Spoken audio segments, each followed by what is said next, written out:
What do Phantom of the Opera, Shameless, and Angeline all have in common? Emmy Rossum.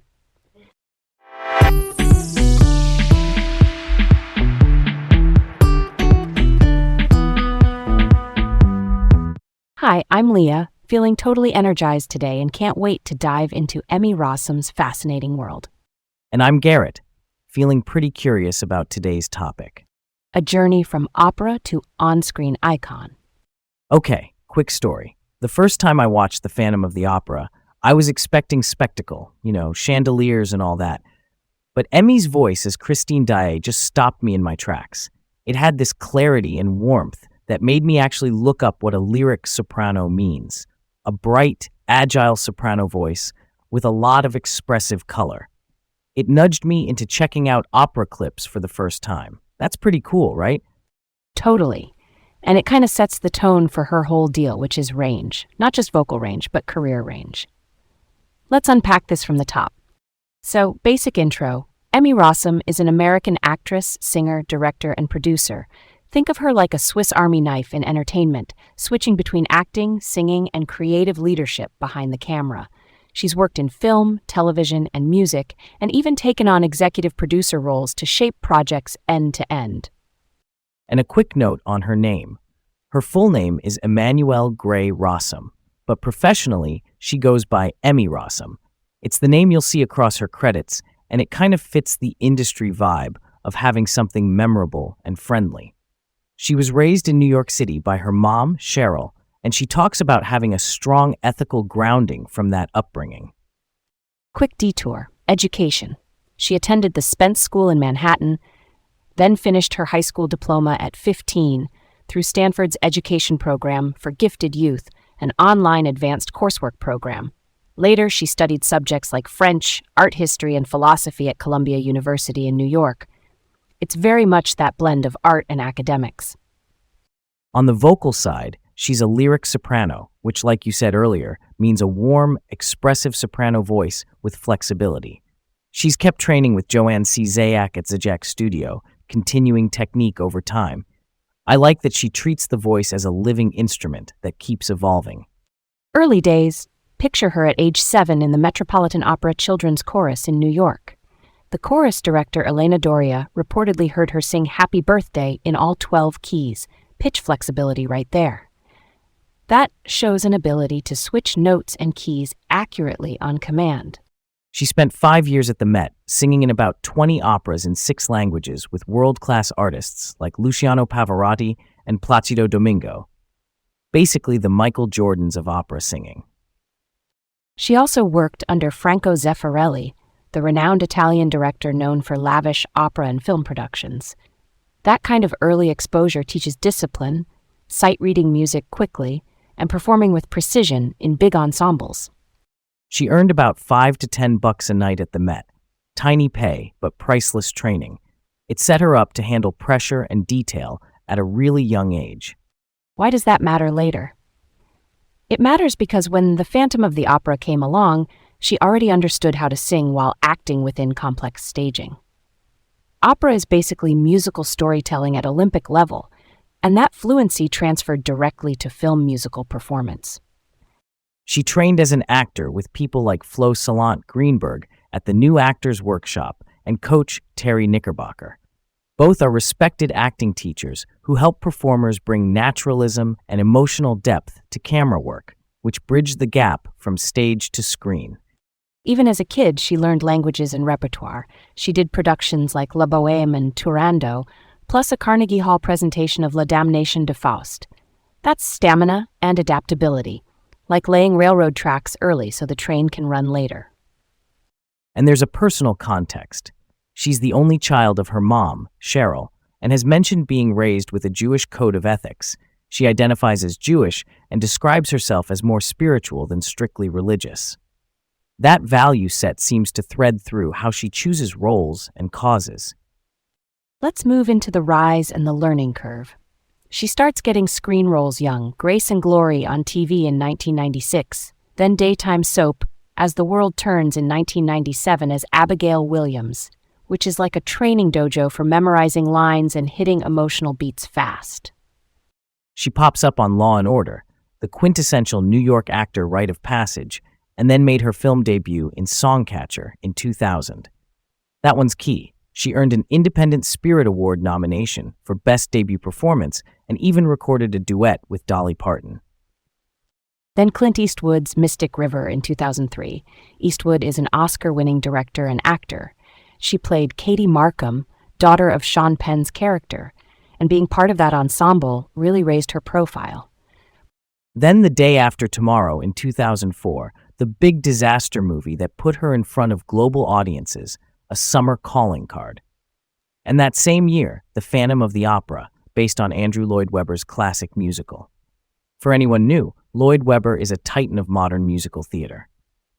Her Phantom story reads like a movie. She was the last to audition in New York, showed up in full costume and makeup, almost missed it due to a family commitment, and ended up auditioning at Lloyd Webber's New York home.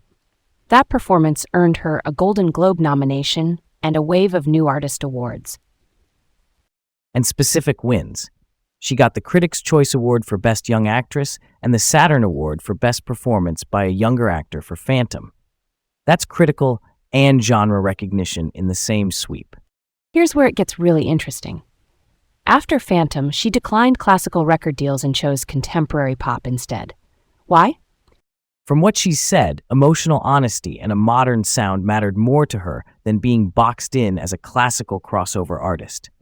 She cited influences like Sarah McLachlan, Whitney Houston, Celine Dion, and Faith Hill.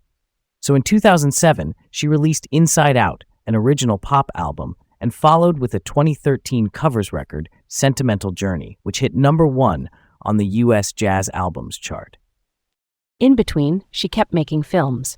Poseidon in 2006 with Wolfgang Petersen, known for big-scale action. She framed her character as proactive, not a damsel.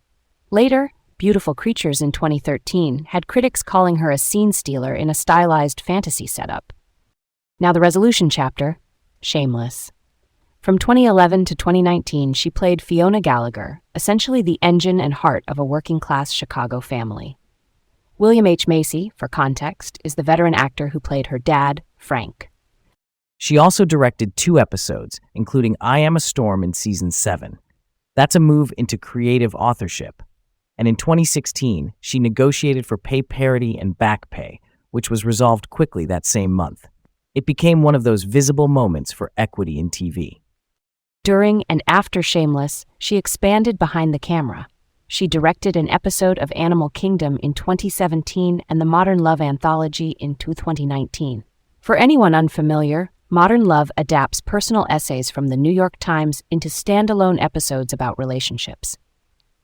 She kept her acting slate varied too, with Cold Pursuit in 2019 and The Crowded Room in 2023, plus a fun uncredited cameo in Mr. Robot in 2019, the tech noir series created by Sam Esmail, who she also collaborates with often.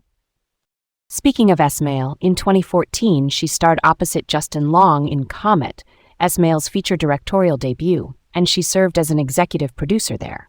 They later married in 2017, and they've generally kept details about their 2 kids, born in 2021 and 2023, very private. Then, Angeline in 2022, she starred as the title character and executive produced. That series grew out of a 2017 investigative piece by Gary Baum at The Hollywood Reporter about the Los Angeles billboard icon who built a self-made myth. Emmy's work there is basically a masterclass in transformation. She also keeps a foot in theater. In 2024, she performed off-Broadway in Walden with Zoe Winters, directed by Whitney White, at Second Stage's Tony Kaiser Theater. Quick definition. Off-Broadway means professional New York theaters smaller than Broadway houses, usually 100 to 499 seats. Walden ended up being the final production at that venue, which adds a nice bit of theater history to the credit. And the advocacy through-line is steady.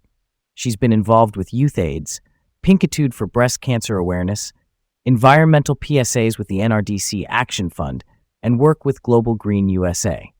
A PSA is a public service announcement, a short message to promote awareness on an issue. She's also campaigned with Best Friends Animal Society to support pet adoption. In 2024, she signed an open letter via Creative Community for Peace about Eurovision and the Gaza war discourse. She tends to engage on causes in a values-led way. And personally, she's shared that she has celiac disease and predominantly hyperactive ADHD, and has been on ADHD medication since childhood, which helps normalize those conversations in entertainment spaces. Here's a big what if. What if she had accepted the classical record deals right after Phantom in 2004? My take, she could have become a classical crossover star, in a similar lane to someone like Sarah Brightman in terms of branding. That might have meant big concert tours, orchestral albums, and a tighter association with arias and show tunes, but it could also have narrowed her public image and time for screen roles. I agree on the narrowing risk.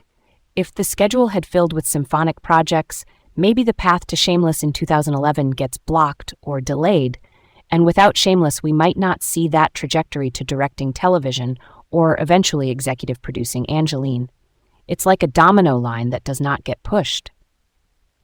Counterpoint, though, she still could have dipped into film and TV between albums. A lot of artists juggle both, but the tone of the roles might have skewed more toward musical characters or period pieces. Casting loves an easy label. True, but Shameless asked her to be gritty, contemporary, and emotionally raw week in and week out. That show made her a household name in a completely different way. It's hard to imagine that exact role if the industry only saw her as a soprano with a gown and an orchestra behind her. So net result, by passing on classical deals, she preserved flexibility. She could write pop, do a jazz standards covers album later, and keep screen doors open. That's the multi-hyphenate path we see now. Relevance in pop culture, 3 anchors. Phantom made her voice famous worldwide. Shameless made her a defining TV lead of the 2010s. And Angeline cemented her as a shapeshifter who can also drive a project from the producer's chair. Those keep her in the wider conversation across generations. All right, let's switch it up. What if she had stayed on Shameless beyond 2019? I think her staying changes the show's center of gravity. Fiona is the caretaker and the pivot point. Keeping her longer could mean extended arcs about leadership, recovery, and reinvention. But I wonder if it would have delayed Angeline, which benefited from her full attention as star and executive producer. Yeah, that checks out. Time is finite. Even if she kept directing an episode here and there, the bandwidth to develop and shape Angeline might have shrunk. Also, her modern love directing in 2019 could have been harder to schedule. And part of Fiona's power is that she exits at a point that feels true to the character. Staying longer might risk repeating beats. By leaving when she did, she protected both the character's legacy and her own momentum into new creative roles. So, in that alternate timeline, she's still terrific on Shameless, but maybe the industry does not immediately see her as the architect of a series like Angeline. I'm down for the choice she made. It opened up a bigger canvas. So, there's your big picture on Emmy Rossum, from child opera stages to award-nominated film leads, from Shameless backbone to Angeline architect. She keeps choosing paths that expand her voice on and off screen. Stay curious and keep exploring the stories behind the work. There's always another angle to discover.